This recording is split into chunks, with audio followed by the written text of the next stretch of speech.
Assalamualaikum warahmatullahi wabarakatuh.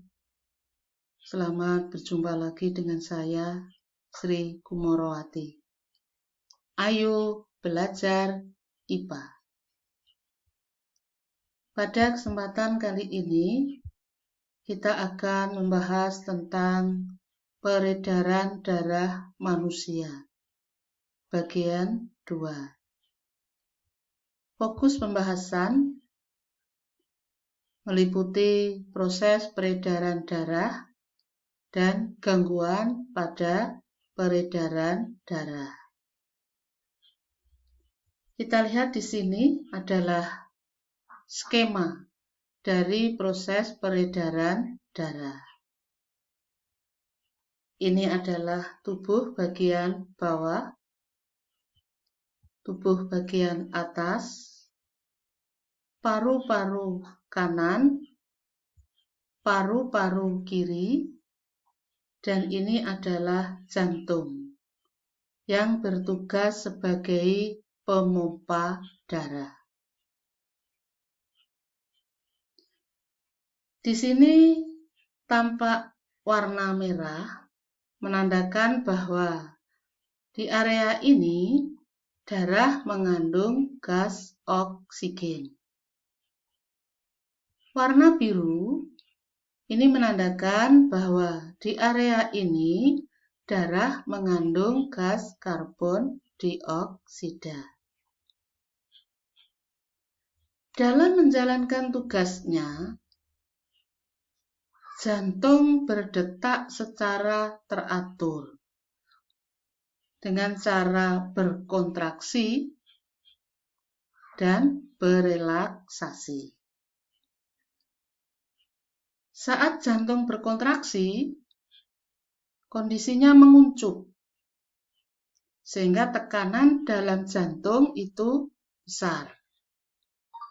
Akibatnya, darah akan keluar meninggalkan jantung. Saat berelaksasi mengembang, tekanan dalam jantung berkurang, sehingga darah masuk menuju ke jantung. Kita mulai dari bilik kanan. Warna biru, berarti darah yang berada di bilik kanan mengandung gas karbon dioksida. Dari bilik kanan ini, darah akan dibawa ke paru-paru, baik paru-paru kanan maupun ke paru-paru kiri, melalui pembuluh arteri pulmonalis. Lalu ini ada pembuluh kapiler yang menuju ke paru-paru. Di paru-paru inilah gas karbon dioksida dilepas oleh darah. Selanjutnya, darah akan mengikat gas oksigen.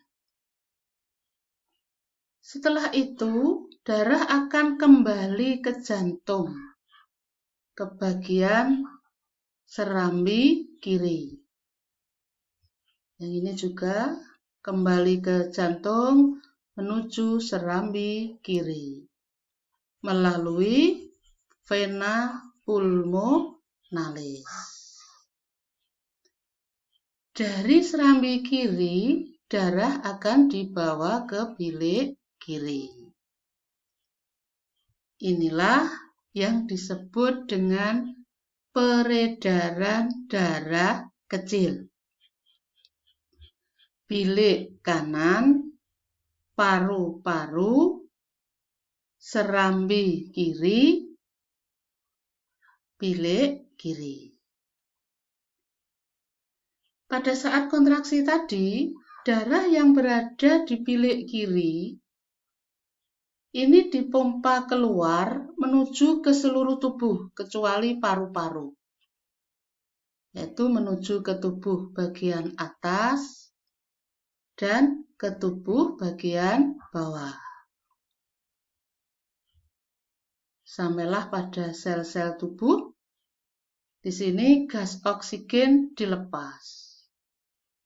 Keluar dari sel-sel tubuh, darah sudah membawa gas karbon dioksida. Darah dari tubuh bagian bawah ini akan kembali ke jantung melalui vena cava inferior menuju ke serambi kanan.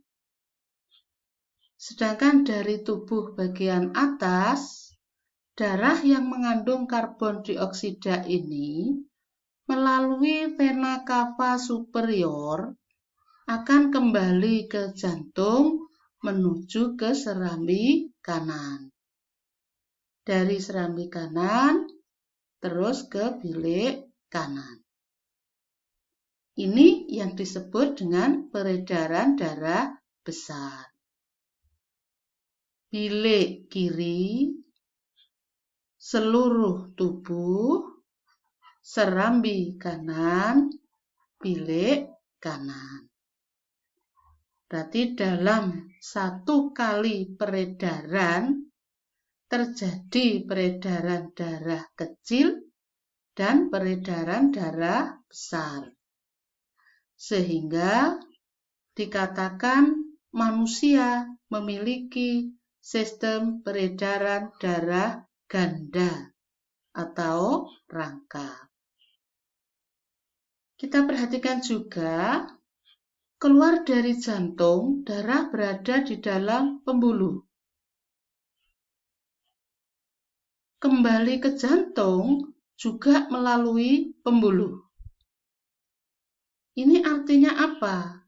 Selama beredar, darah berada di dalam pembuluh.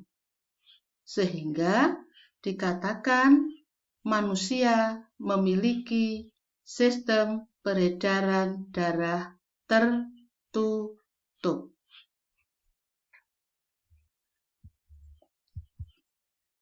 Berikutnya kita lihat tentang gangguan alat peredaran. Yang pertama adalah hipertensi, tekanan darah tinggi. Tekanan normal itu 120/80. 120 itu tekanan sistol, yaitu tekanan saat jantung berkontraksi. 80 ini adalah tekanan diastol, tekanan saat jantung berelaksasi. Yang kedua adalah varises, pelebaran vena. Ini umumnya terjadi pada bagian kaki, terutama pada orang yang bekerja sering berdiri. Yang ketiga, aterosklerosis, keadaan di mana arteri mengerak dan kaku karena terjadinya penimbunan kolesterol, sehingga mengakibatkan peredaran darah itu menjadi terganggu. Bila aterosklerosis ini terjadi pada pembuluh yang menuju jantung, maka jantung akan mengalami kekurangan pasokan darah, sehingga bisa mengakibatkan serangan jantung. Bila aterosklerosis terjadi pada pembuluh yang menuju ke otak, maka otak akan mengalami kekurangan pasokan darah, sehingga akan menimbulkan kerusakan pada otak atau stroke.